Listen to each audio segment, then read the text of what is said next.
Beberapa hari sebelum disebut alami gangguan jiwa, Gus Samsudin terciduk dangdutan bareng dua biduan. Paranormal Gus Samsudin dikabarkan menderita gangguan jiwa. Dalam channel YouTube Gus Samsudin Jada, Gus Samsudin terlihat sering bicara sendiri hingga bahkan dari sampah. Dia juga tak segan menenteng bangkai tikus. Tak hanya itu, Gus Samsudin juga tampak tiduran di atas tanah saat hujan turun hanya dengan memakai sarung. Dalam beberapa video beredar, Gus Samsudin juga terlihat melepas bajunya untuk mengepel musola. Sesekali ia berteriak-teriak menggunakan bahasa Jawa. Gus Samsudin lalu direhabilitasi di Pondok Pesantren Condromowo, Desa Grimulyo, Kecamatan Jogorogo, Kabupaten Ngawi, Jawa Timur. Namun, sebelum diduga menderita gangguan jiwa, Gus Samsudin terciduk asyik berjoget dengan dua biduan seksi. Peristiwa tersebut terjadi sekitar 3 minggu lalu.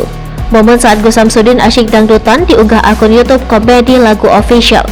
Pantauan Tribun Jakarta, Gus Samsudin terlihat berjoget bersama dua biduan dengan diiringi lagu Cari Bebek. Gus Samsudin tampak mengenakan kain sarung dan sebuah sorban merah di kepalanya.